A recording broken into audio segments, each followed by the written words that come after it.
outside, I paint on a smile for the world to see. And I bury the hurt deep, deep down inside, where no one will ever fucking know. Only me, only fucking me. The people clap loud when you win a Grammy. They clap louder when you win an Oscar. But the people clap the loudest when you fall. The champ got knocked out tonight. There are some last words that I'd like to say to the group. Guys, I don't care how tough you think you are, nothing hits harder than life. But it ain't about how hard you hit. It's about how hard you can get hit and keep moving forward, okay? And don't be pointing fingers saying, I'm not where I need to be because of him or her or anybody. Cowards do that, and that ain't you.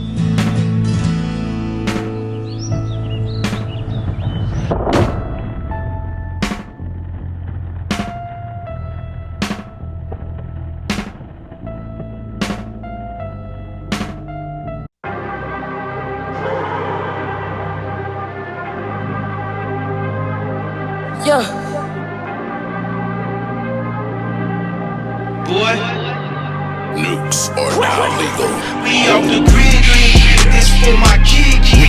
For when my kids have kids. Everything we did for the crib, everything we did, how we live. All this smoke got a scent, all that smoke Kevin sent. Everything I spoke, what I meant, never disguised my intent. Lines outside the event, brought my life out the trench. God, thank God, look what he did. We off the grid. Okay, let's do it. It's gonna fucking bother people. Okay, so first of all, probably the most important thing that cannot be ignored about this guy is that his name is Braden. We're not giving a guy named Braden Skater of the Year. You know, I'm just noticing this literally right now. His last name is Hoban. The other thing that pissed me off about this guy, besides his name, born in the wrong generation type motherfucker. He's almost worse than Tiago is. Actually, I do think that it's worse because Tiago is like cosplaying a dude from the 90s, and that was like so long ago that you can like see within the cycle, you know, of fashion that like that might be in vogue, that might be a chic decision to be making right now. But it's like, dude, Braden Hoban is trying to dress like a guy that was like famous and on the map 9 or 10 years ago. Like, dude, why the fuck are you dressing like Leo Romero and Dakota Servald when you are a contest robot? Let's be honest. Let's call him what he is. He's a contest robot. And yes, he drops so much footage. He's extremely good. But like, you know, the thing about Braden is a lot of the stuff that he does, I'm like, dude, I've already seen this shit, bro. I've seen you at Street League. You know, I've seen your kickflip nose grind. I've seen your kickflip crook. I've seen your back nose blunts. Another hot take about Braden, he ruined back nose blunts. He fucking ruined them. He especially ruined kickflip back nose blunts because it's too easy for him. I see like 7 Braden Hoban kickflip back nose blunts per year, and that's just like 5 too many. This guy's a wolf in sheep's clothing, vintage shirt with Rockstar logo iron on the sleeve. You know what? There was a fucking Thrasher thing. Five things. This is the most fried shit I've ever read, by the way. This guy on 5 songs that you have to play in the van. 2 of his picks, AC/DC and Bob Dylan. Don't forget the rush to Well, get the fuck out of here. Stop wasting my time. Have you not heard of Net Spend? You look like Hermione Granger, you prat. You guys want to see his pro shoe? You guys want to see the groundbreaking, revolutionary new design from Braden Hoban, a guy that totally should not have been born 15 years ago. Let's take a look. Drum roll, please. Oh my God, look at that thing. I mean, that is a feat of technology and human invention. We haven't seen 9 trillion shoes. I see certain people skating and they're just skating and they don't have any soul.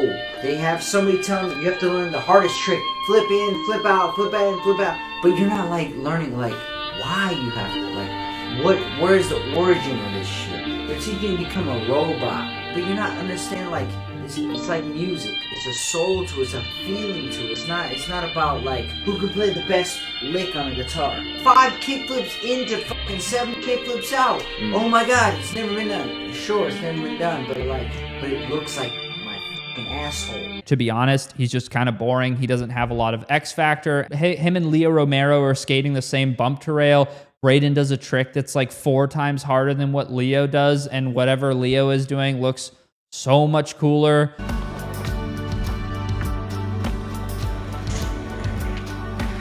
And it's just like, you know, some people, you either got the sauce or you don't have the sauce. Luckily for Braden, he's so fucking good and prolific. He's skilled that, you know, he doesn't exactly need the sauce, but he's not really like an inspiring skater to me. A lot of his tricks are just like rails, rails, rails, rails, rails. Too much of the, you know, stuff that he puts out is just like very generic type A rail skating. Like I'm watching a fucking Jamie Thomas Zero Skateboards part. And he does have some more interesting, innovative rail tricks mixed in there. But, you know, I think a lot of it, you know, probably like, why are we milking this?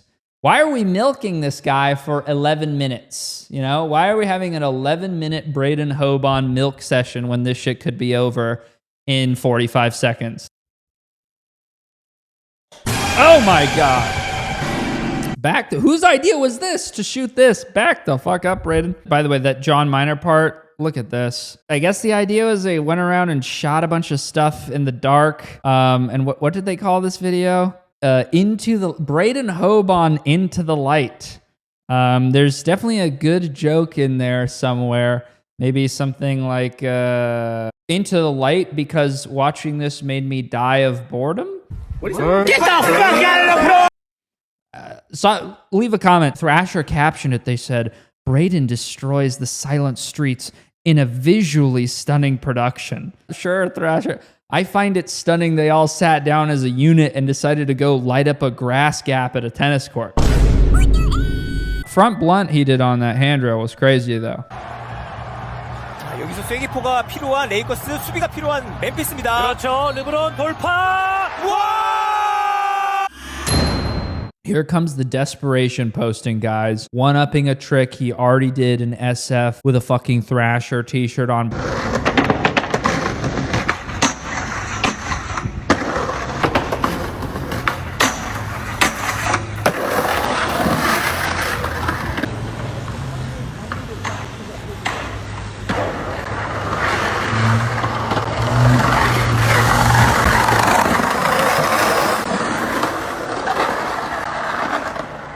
Okay, this shit is obviously Buck. That's not the question. Why does he have a wooden ramp? What is that ramp right there? There's always some bullshit Burl is doing. And then he's got 3 iPhone angles? I mean, that's too many, dude. 3 iPhone angles, and he doesn't, like, chop it up smoothly. Whoever edited this did a really bad job. I remember the first time I was watching it, I was like, why is this taking so long for me to see the entire clip? So I don't know. This reeks of fucking horny, sody horniness. By the way, that's brand new Thrasher gear. So you know the guy is hanging out at Thrasher headquarters and they're giving him little merchandise packages, you know, for him to film tricks on Instagram with. So there's a lot of insider trading and collusion going on. Clearly, he's taking a fucking page out of the Tyshawn playbook with the backside flip over the subway tracks. Because that's what you do. And you'll notice there's a theme here of Elijah Burl not having any fucking original ideas whatsoever. All this guy does is copy shit that other people are fucking doing. So, you know, it doesn't exactly take a fucking detective to see that Thrasher and Burl are in cahoots. These guys are a little too close for my comfort. The editor of Thrasher magazine and my top op, Michael Burnett. Burl Haggard is live, seek and destroy. A fucking thrill to get to ride shotgun on all these amazing adventures. Thanks to my friends, blah, blah, blah. Excellent interview, including more Felper prophecies from Beyond the Grave. Who would have loved this shit, carry on. I think that Burl did like at least 1, maybe 2 tricks that like Phelps had like a bounty on or something like that. Here's one of the rails that Burl 50-50'd. And Phelps, I think, posted this on Instagram, called it a futuristic bow wow. I just wonder if he was envisioning that when somebody would do it in the future, they would be using a ramp. Look at this fucking rail. $1,000. First person that grinds it all the way. So, I mean, yeah, this guy, he's, he wants this shit badly. Insane Burnett glazing, last minute horny posting on main with the double 50-50 grind. Burl's kind of funny to watch because he basically only knows foundational grind tricks, 50-50, 5-0 crook, nose slide, board slide, lip slide, all the basics, right? And I think at some point he must have like sat down and watched a street league and been heavily impacted by the skating because his trick bag jumps from like Smith grind to crook nollie flip. His third attempt.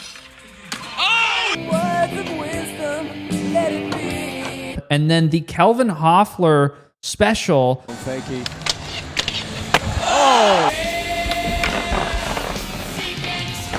I've been watching Elijah for a while, and I don't really ever feel like he's exactly found himself as a skater. The biggest controversy around the guy is that he started dressing like Dylan Reeder kind of like abruptly, and it's like, oh, was it Dill? Was it Dylan? He had an insane swag switch up that didn't really exactly seem like, it made a lot of sense. You got to ask yourself, why would you wear flooded trousers when you have what looks like a size 14 foot? All that's doing is like attracting attention. So it didn't seem to me anyway over the course of Burl's skating that he's like making decisions that are like based off of what makes sense for me to do. How do I develop my personal style? Instead, it seemed like he's making decisions based off of guys that he thinks are dope. And I understand, dude, I fucking get that. There's clips of me on the internet. Here's one of me doing a Smith grind frontside flip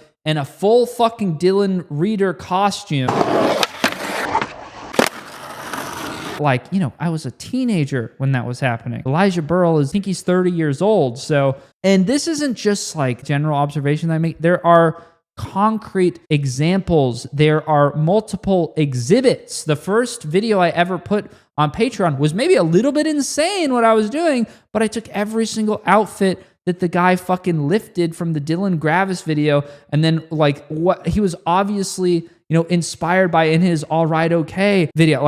Anyway, I'll continue substantiating my kid. And by the way, I did not want to do this. I thought okay, when this new batch of Elijah footage comes out, I'm ready to accept Elijah Burl into my life. I've spent enough time and energy discrediting and undermining, and finding a fucking problem with what the dude is doing. I'm ready to just like him now. I'm hoping that the new footage that he drops is gonna not look like he's pretending to be a different fucking dude. He feels like the only realistic candidate that can save us from the imminent Foy Dickies New Balance corporate takeover bloodbath. And they say the enemy of my enemy is my friend. But in this case, I'm is the enemy of my enemy more evil than the enemy that I was trying to defeat in the first place? And I don't exactly know if I know who is more or less. I don't know who to pick. I don't know who to endorse. He has 3 parts: rodeo, technology. Yeah, the first trick he does in this part, man, is the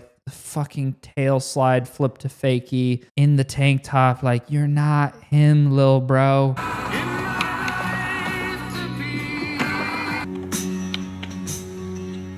Brutal mug. This one is just disrespectful. Dylan front boarded this rail.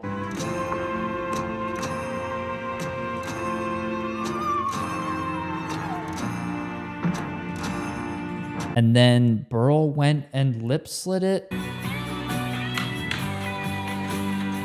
You know what people think about you. It's something why would you go and skate a spot that people accuse you of trying to fucking be like this dude. Why would you go and do a worse trick on a spot that like front board is way fucking cooler than lips? Why would you do this? You are making it so fucking hard to root for you, man. Honestly. Then you go and you like do an impossible with a Dylan Reader board. I don't.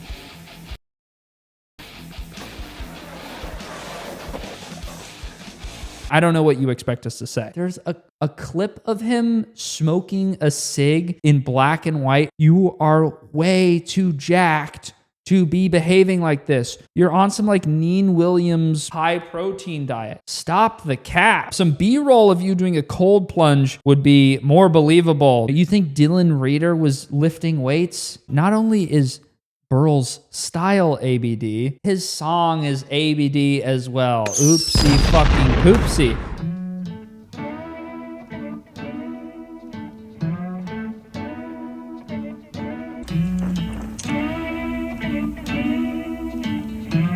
He skates to the same song that Sasha Daly in War and Peace. This isn't even that old. This is 5 years ago this fucking part came out. Scott Johnson, he did that 180 fakey grind thing.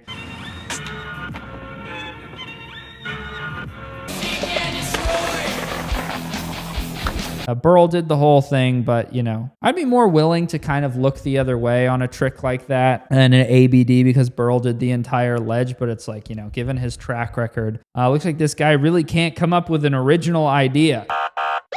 I will go to bat for Burl in this sense. Why the fuck is Elijah Burl, who has done incredible marketing for the Dickies brand, he's like a total fucking Dickies loyalist, why is it that Tom Knox, like a fucking British guy, rides for an American workwear brand, and Burl, who is a patriot, how is he not on the fucking team? That doesn't make any sense to me. You know, he's going to go bankrupt buying Dickies at retail. Did he need a toe-in for that clip? There's a whole like brand new asphalt parking lot behind him, or, you know, did he need to get towed in, or did he just want the visual aesthetic of a motorcycle? You know, as sometimes as bad as Burl may like appear at times, like I'll totally take him over a dude like Braden because he's actually fun to watch and he's not a complete crosslock abusing pervert. He does crosslock occasionally, but most of the time he's doing more legit 50-50s. And even if he has kind of like a weird, unoriginal style, I think at the end of the day, like if we're being honest, everybody looks forward to Burl footage. You know, I think the worst crime in skateboarding is the same as the worst crime anywhere else, and that is being boring. And Burl is not boring. Yeah, so he did hard tricks, 50-50 grind up the shotgun rail. Yeah, he did a lot of 50-50s. The one he did in San Francisco on that rail next to like the Main Street highway thing was pretty fucking cool. He also did that nose blunt. That was my favorite trick that he did this year. I've never seen somebody manhandle that spot the way that he did. Funny to see Burl try and do something besides skater rail, like that random switch frontside big spin over the flat gap that they put in there. I was like, what the fuck is that? He's trying to win SOTY this year, right? You know, and so he goes and he looks, what did Miles Silva skate to win Skater of the Year last year? What was his ender? Oh, that rail to hill bomb in San Francisco.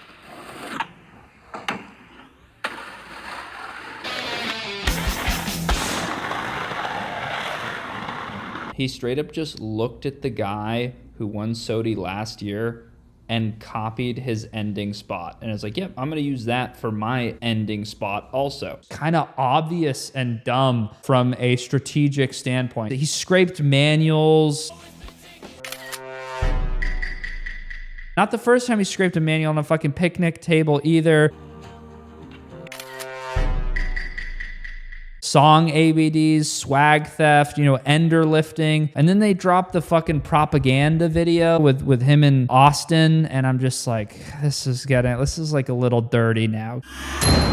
This first part that he dropped this year, what is it? The Spitfire part, kind of represents to me one of the more annoying things about Skater of the Year, which is like, oh, you know, if a dude drops a Spitfire part, you know, in the last couple months of the year, he's going to be releasing an actual part shortly. So it's kind of annoying in the sense that it's like, you know, you're just getting throwaway footage. Like I think This footage was just throwaway from his New Balance intervals part, and it's like it's almost like a trailer or a teaser, you know, and it's like the idea or the concept of a good part in the pipeline is more exciting than the actual part that gets released. So it's like, you know, what even is a part anymore? And, you know, this internet age, you know, in my opinion, like I would prefer to see, you know, one part maybe or two parts of just like somebody's best fucking skating. I don't need to see Jamie Foy or a Tiago throwaway part. Or Burl did it too. All of these guys, all the main contenders did the same exact shit, which is like, you know, oh, did Burl like kickflip a gap in his good part? Oh, well then he ollied that gap in his teaser or his shitty part. It's just like, it's all about the amount of footage that somebody puts out. So it's like, oh, did you get this guy? He had 3 parts this year. Oh, but did you get this guy? He had 4 parts. It's like, dude, we're talking about art here. We're talking about an artistic endeavor, and it should be treated a little bit more delicately, if you ask me. That's where I'm coming from. I don't need to see your shitty Spitfire part. Even the Jamie Foy's part was even called Charred Remains. I don't think you should put your throwaway out there and label it as a part. So the other thing about Tiago that I wanted to talk about this year, I'm aware that he is supposed to be the 90s god reincarnated. You know, he's doing that whole style. He's the 90s tech ledge skating final boss. But you know, I watch pretty much every single fucking skate video that comes out, and there's 2 genres of music that are more popular than anything else, and it is emo music for Zoomers and old school hip hop for old heads. Tiago had 3 parts this year. He skated to old school hip hop music in all 3. They were on front line, I get mine shit, wanna escape me, what does it make me? I'm new to the game, but true to my lesson. Brian O'Dwyer, more like Brian O'Liar. So, you know, I'm just like, what the, why is everybody so, I get that it's on theme, it's on brand for him, but I'm like, can somebody please take a fucking creative risk with this guy? You know, how hard is it? You know, I was watching the intervals video. I've made my feelings on that video clear, so I won't, you know, go down that rabbit hole again. I was like, dude, I've already seen Tiago skate to old school hip hop 1 trillion times. So I muted the video and I put on Phoebe Bridgers, and you know what? It was a cinematic masterpiece, apart from all of the terrible filming and the frame rate. Wow, this is awesome. Oh my God, I have goosebumps.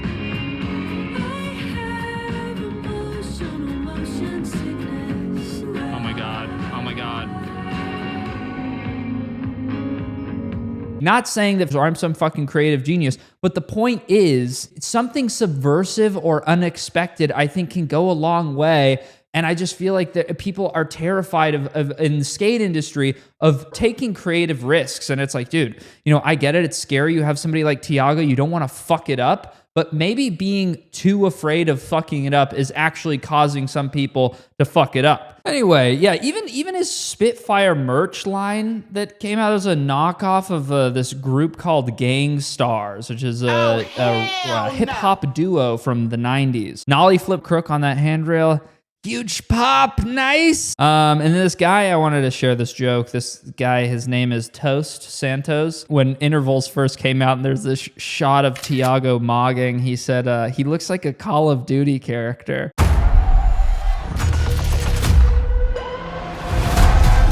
In terms of the Tiago enders, they had his ender be the switchback nose blunt flip out on a picnic table. I kind of thought the switchback nose blunt no flip out on the Bay Blocks thing, is that what it's called, was cooler. I mean, it was higher. It's an actual spot. I just kind of thought that the switchback nose blunt was a little more legitness. There was a little bit of potential buzz around Tiago winning it this year, but it's like, in the world that we live in, the game that we're playing now, it's all like very incestuous. The shoe companies, they get the best footage, and then, you know, the shoe companies go through Thrasher, and then the shoe companies kind of signal to, you know, everybody like, oh, we put Jamie Foy as the last guy in the part. We kind of think that maybe he should be skated. So it's like clear who the money and the business interests, who they're kind of who they're kind of pushing. And, the thing about Sodi is that it's Thrasher's thing. It's Thrasher's Skater of the Year. So it's supposed to be Thrasher saying like, this person, we kind of deem them to be the most useful for us. Maybe they got us the most clicks or the most attention, giving us the most money.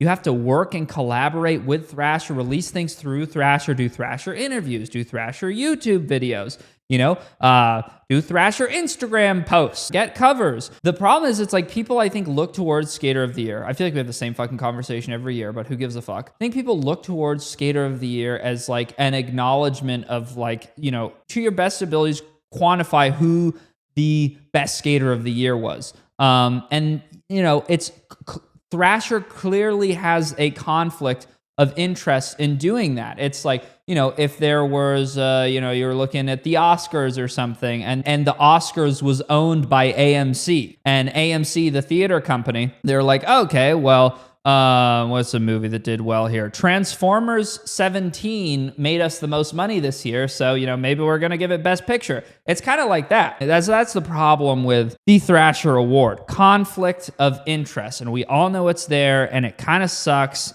And there's nothing anybody can do because we are all beholden to this single group of, 5 bald guys who make all of the decisions. You want to talk heavy hitters? Pound for pound, Jamie has had the heaviest run of the year.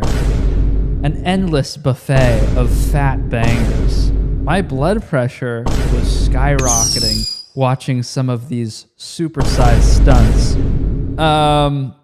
Fat guy. Yeah, so Baker had a Death Wish Part 2. I think that came out this year. I remember there was some kind of like uploading fiasco in January. I'm pretty sure that came out January this year. His part in that was really nice. And then the New Balance intervals disaster. People are calling that 9/11 2.0, and I gotta say that I agree. Realistically, what Jamie Foy has been able to accomplish this year, he is from a quantifiable, objective point of view. He's the best. He's the pick. Damn, son, where'd you find this? Popular opinion is always going to be, I think the view that the gnarliest tricks, whoever goes the biggest, whoever does the most impressive stuff, that's the most valuable, Therefore, because it's the most valuable, that's the best representation of skateboarding. Therefore, whoever skates like that should be the Skater of the Year. I think that's why most people thought that a couple years ago, Nyjah should have won. I don't think that's necessarily a bad thing. This year, Jamie Foy, he represents that school of thought very well. But for me, he's really dreadfully lacking in personality, flair, or even dare I say, an artfulness to his skateboarding. Jamie Foy is a rail obliterating bot. And I like the guy. He seems like a very kind, solid gentleman. He's an amazing skater. Somebody like Jamie Foy will never be my personal favorite skater because I draw no inspiration from it all. His contribution to skateboarding does nothing to impact my relationship to the hobby. He's a spectacle. I respect his skill. I enjoy watching him, when he's not in a fucking New Balance video.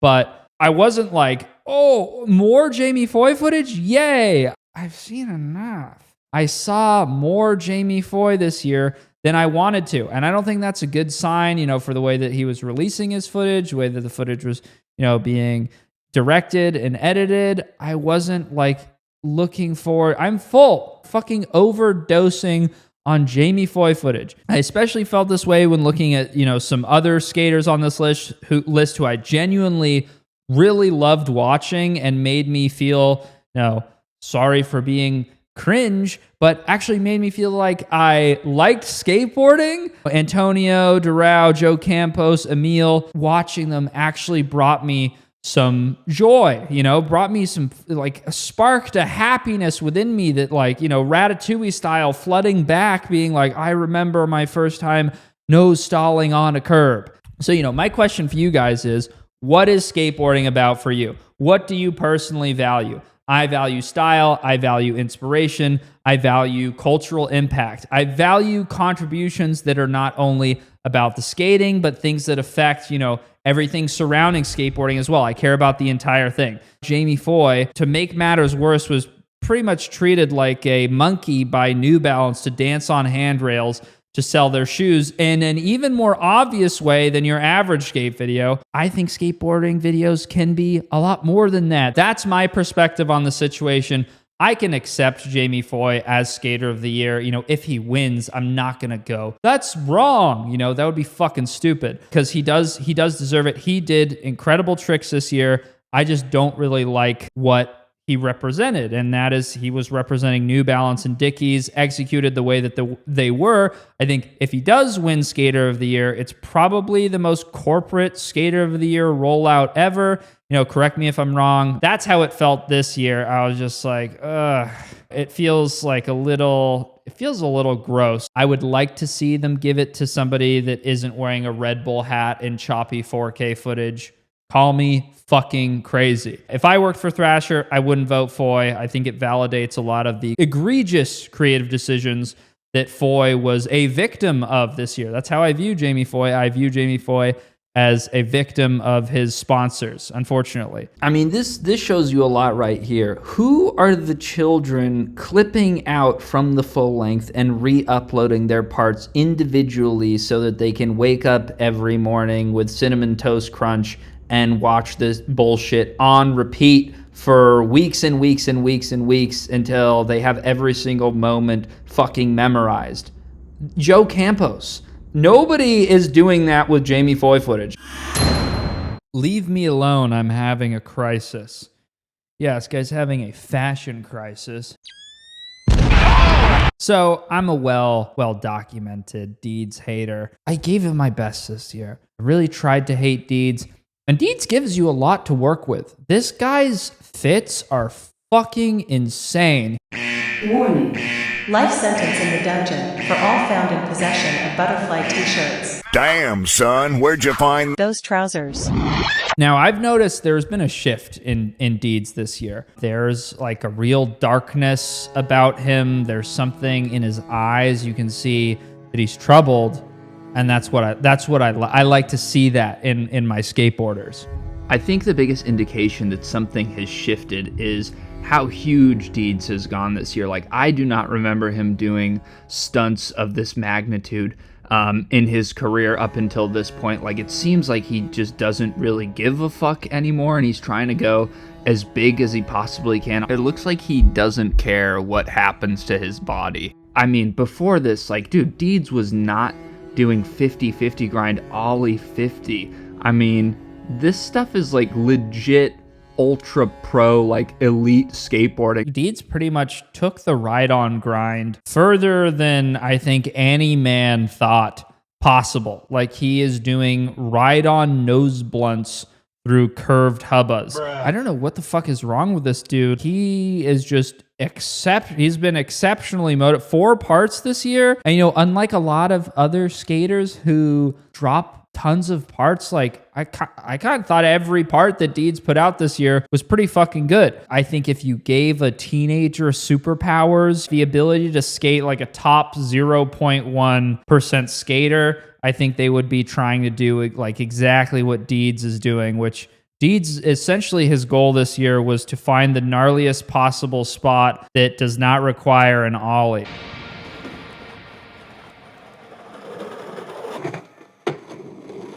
Gnarliness of the tricks that he's doing outweighs the fact that he's wearing some kind of, Shen Yun circus prisoner on stilts person pants. You know what I'm saying? Another thing I like about Deeds is that he looks worried when he approaches a spot. This guy's putting his fucking life on the line for my entertainment. I looked him up and I was like, oh, Deeds is apparently he's Norwegian, but there's something like very French about him.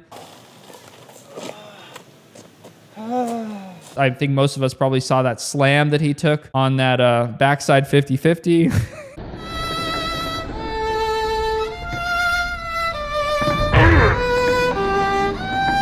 I think Deeds skated some of the coolest spots this year, like these curve ledges.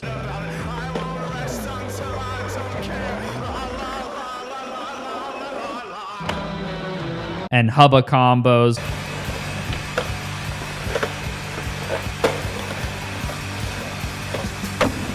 The best year of this guy's skateboarding career by far. It looks like the final trick that he did in his final part was a skate park ender with an oiled up ass on the back of his hoodie. Wait. Go back one. What do you say?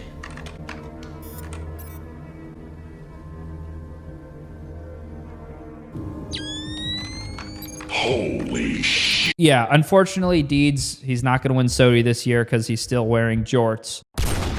I'm just kidding. Jorts did die, though, when Local Joe's YouTube channel went under. So out of all the finalists, the Thrasher finalists, I'm picking Deeds to, as my favorite out of the 5. I think they're probably going to give it to Jamie Foy. I don't think Deeds is necessarily the best skater out of this group. Obviously, I think, pretty much everybody is better than him. The reason I'm kind of gravitating towards Deeds is I really respect his improvement this year.